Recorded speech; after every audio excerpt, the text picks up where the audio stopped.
Hello and welcome to Outcome 3 Assessment Level 6 Cyber for Computer System Architecture. My name is Ross Gillespie and this presentation was originally made on 26th of November 2025. The following presentation is to help you decide what type of laptop you should buy. The first question should be, what type of laptops are available? Well, there are literally thousands. From gaming machines that are very powerful, bulky, heavy machines to lightweight pocket machines that surprisingly fit in your pocket.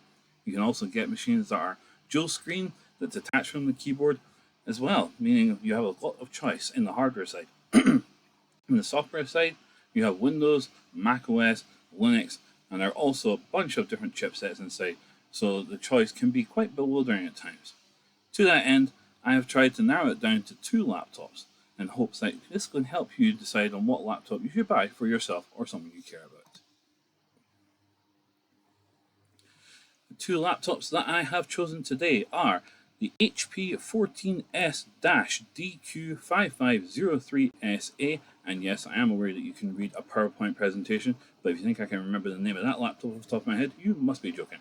The HP is a small, lightweight study companion, which is very good in a lot of ways, and right next to it is the absolute behemoth that is the Acer Nitro V17AI, because every new laptop has to have the word AI printed on it somewhere, and that is a gaming powerhouse. These 2 laptops are very different, but they both have unique benefits as well as a few surprising drawbacks, which we will go into right now. The HP 14S.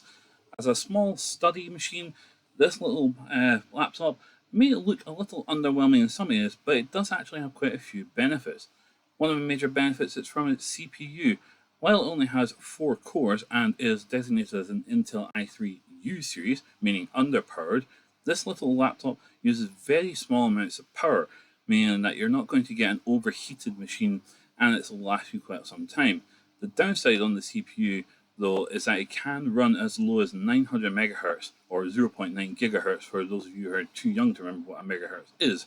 So it can be a little bit slow in terms of processing and number crunching multitasking. The GPU is also built into the CPU, which is part of Intel's UHD series, which is very good in terms of displaying a nice 1080p display for good pictures and videos, but it's not that strong at games or video rendering. This sort of thing is not going to be an editing machine, but if you want to watch the odd YouTube video, it's actually quite good.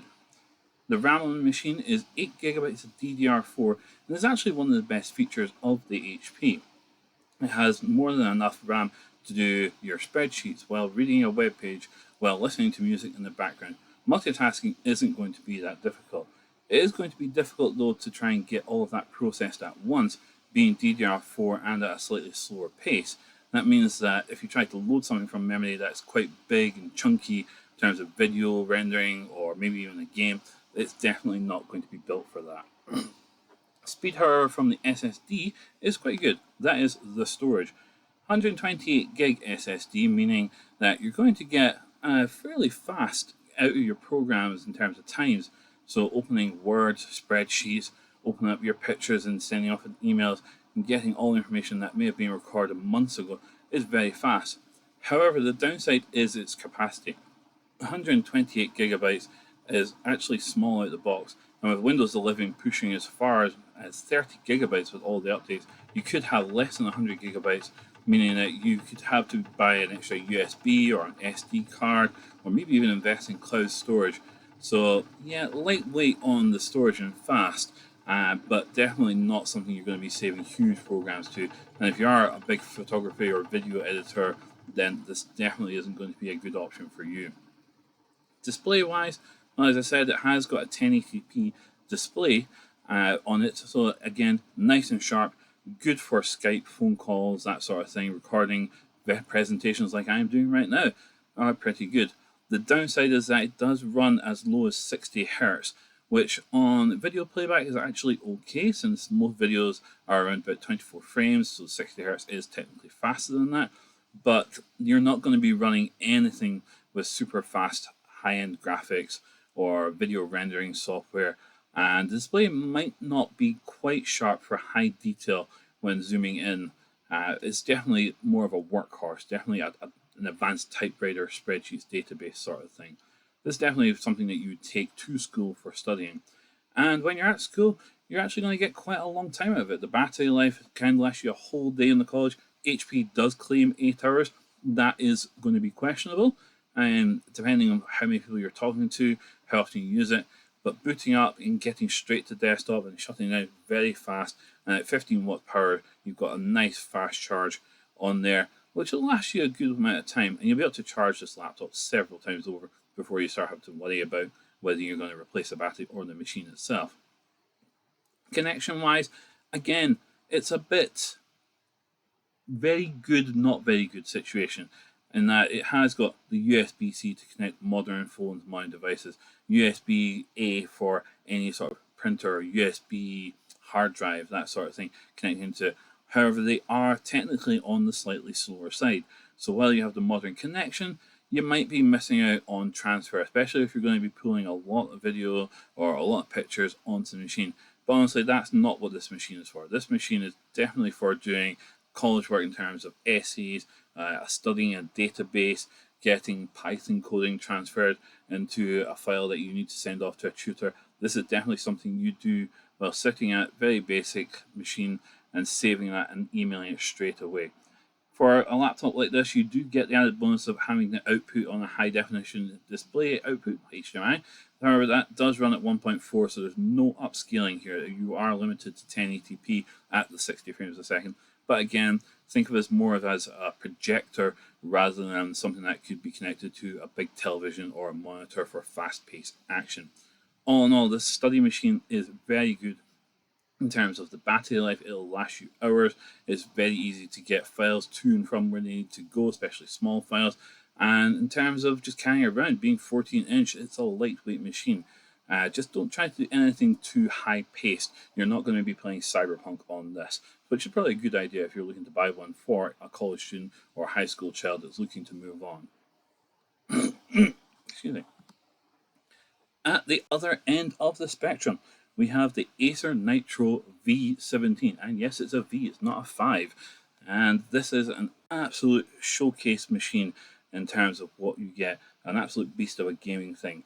You have got the AMD Ryzen 7, which is a very powerful desktop processor in here. You're not getting a laptop processor.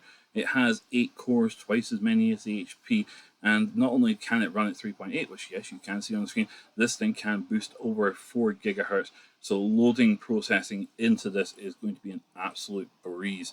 The machine is easily going to break through any sort of gaming, rendering, editing. It's all in there. However, your drawback is it's going to produce quite a lot of heat. You could probably make a cup of tea on this thing when it's running at full chat. So if you are using it on your laptop, as a laptop, you're probably going to burn yourself. So you maybe just want to make a watch out for that sort of thing. However, what you will be doing on it is mostly playing games, and you'll be doing that with incredible ease. And that this has an independent graphics chip from NVIDIA as part of its 50 series line, which means you're going to be pushing out 1440p. Now, Acer's website does claim that this is 1080p. However, the laptop has been tested independently, and some people say it runs at 1440p. The really good news for gamers who want to keep this laptop at home is that you could hook it up to a large television through its HDMI 2.1 port and potentially run it at 4K. This will require a software update from NVIDIA, but it's probably built into the machine anyway. So this is a type of machine where you're going to get excellent performance on the move, but even better performance when you hook up at home. Speaking of performance and multitasking, the RAM is very fast. It's DDR5, so it's the newest version. It runs at over twice the speed of the HP, and with 16 gigs, you're going to be doing gaming while downloading in the background. You could be on Discord or Skype or WhatsApp, talking to people while playing your game. You could be playing your own music on top of all of this, as well as pretending to do your homework, which I'm sure is what your mother and father want you to do. So this machine, multitasking, again, an absolute breeze. The one big thing about the RAM on this machine compared to the HP is that you can upgrade it. The separate modules, the sodium modules, do come out of this laptop. So if you ever did need 32 gigs or even higher, this machine could easily handle that. Although why you'd want to do that is entirely up to yourself. Another upgrade you can do with this machine is the storage. It comes with a 1TB SSD, but the good news compared to the HP is that this comes with an M.2 drive. The HP comes with a standard SATA drive, which is cheaper, and we'll get back to that later. But in the Acer, you're going to get much faster, much higher grade of the storage device on this machine, and you can upgrade it all the way up to about 8 TB, I believe. This will cause slight heating issues, but again, this is a gaming laptop. It's built to handle the heat. It's got huge fans, and it's got to be very, very fast. The actual SSD on this, not to get too technical, has an extra cache chip in there, so it can process and hold onto information in the SSD faster than the HP and for longer as well. So definitely a massive upgrade there, especially when you think that certain games can be over 200 gigabytes. That's more than double what the HP would give you straight out of the box. So very good there. Display wise, as I said, 1440p allegedly. I'll have to double check that. But it's got a massive display, 17 inches, more than big enough. It might be a bit on the heavy side, but it's going to be running super fast. You can run this at 240 megahertz with no question. You're going to be buttery smooth, as they say in the gaming world. Games like Cyberpunk or Battlefield will be super mega fast. The detail that you'll get from Age of Empires or anything civilization based is going to be extreme on there. And if you do hook it up to a television, it's going to be so detailed you think everything was real. A bit heavy because of the screen being in there, being a sharper display. But again, it's going to be great. You will get the best performance you can get, especially with that performance lasting you well into 10, 11, possibly 12 hours if you run it on eco mode. Yes, it does take 3 times the power of the HP, but it does have an extra battery cell in there, so it lasts longer. And in terms of charging it, it's not too bad. I've written down expensive to charge, but truth be told, you're talking a few pennies, and if someone's going to take the time to use this machine on the go, then they'll definitely get the worth out of it. I mean, if you can play games for 10 hours at full power, then good on you. That's pretty good. And if Acer's claims can be backed up, then yeah, it's pretty darn good. Connection wise, this has everything and more. USB-C Lightning ports, much faster connection. So anything you need to get from your phone to the laptop will be super smooth. USB 3.2, so it's a newer technology on there. Definitely an upgrade. The ports will run faster than pretty much anything you plug into it. And HDMI 2.1 should allegedly run at 4K, giving you even higher resolution. Now, the big upgrade is the Ethernet port, which is something that a lot of gamers would actually really like. Being able to get online with no Wi-Fi, no hiccups, no worrying about going through walls. Just plug in the RJ45 cable straight into the machine, and you're going to get the fastest connection you can get. The downside, of course, is it does add a bit of extra weight, and of course, it does add a bit of extra cost. Moving on. Main comparisons between the two laptops are pretty much night and day. As you can see from this table, you can read it for yourself. There are a few extra things I haven't put in there. For example, there's an SD reader in the Acer Nitro, which is a micro SD. However, I did notice after making this PowerPoint that there's a full-size SD reader on the HP. So there are definitely some ifs and buts in terms of what's good and what's not. A micro SD reader wouldn't be as good as a full-size SD, which you can get an adapter for your micro SD. So one extra bonus point for the HP. Another bonus point for the HP is definitely the running cost and the charging cost. It's just going to be so much faster to charge up in terms of the HP, and in terms of electrical cost, the Acer could cost you maybe 3 times as much to run.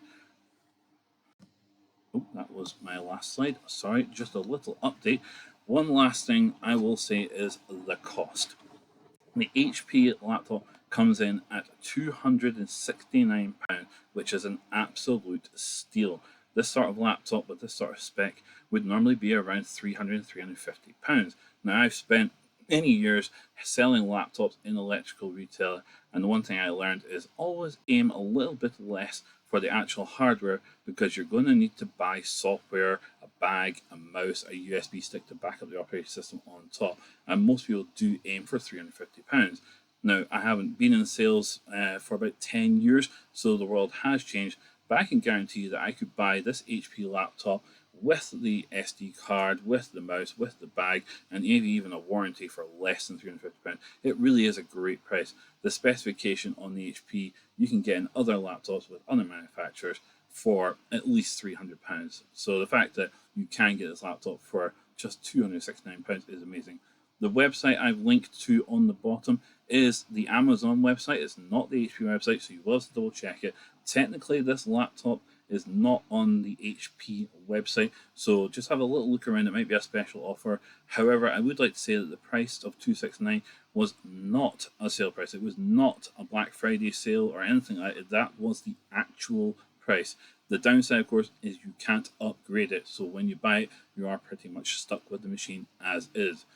Moving over to the Acer laptop, for a machine this powerful with that type of weight in there with all the extra function, it's not cheap.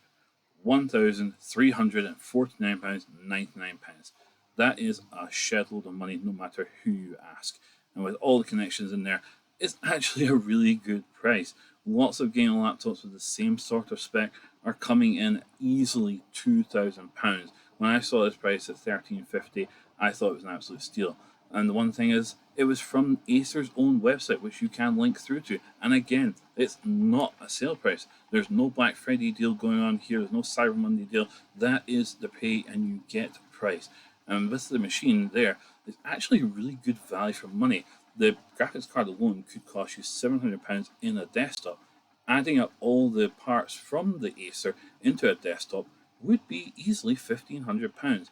I mean, okay, you're getting the portability and you're maybe not getting as big a monitor, say 27-inch from a desktop, but everything inside the Acer is desktop ready, fully functional, fully upgradable. Memory, the hard drive, the batteries, these can all be upgraded in the machine.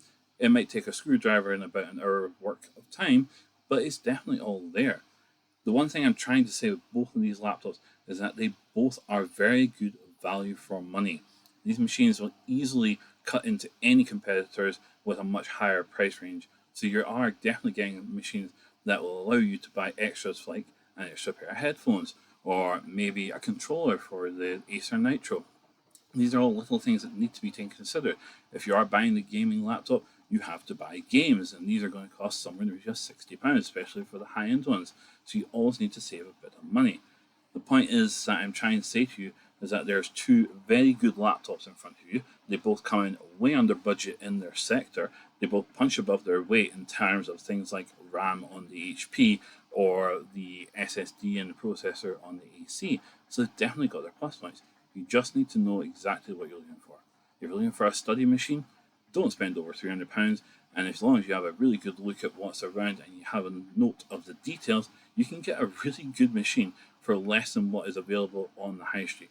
And as far as gaming laptops go, don't confuse yourself with over-the-top flashy graphics and flashing lights, RGB and all these special names. Just know that you get a really good, reliable brand.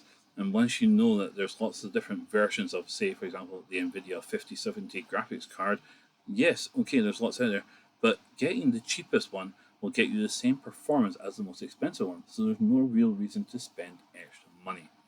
I hope this has helped out. If there's any questions, you can, of course, email me or text me on WhatsApp. I would like to learn more. I hope you want to learn more. Have another look through my PowerPoint. There's lots of information here, and there's more to find by clicking through the website. My name is Ross Gillespie, and I hope you appreciate my presentation. Thank you very much.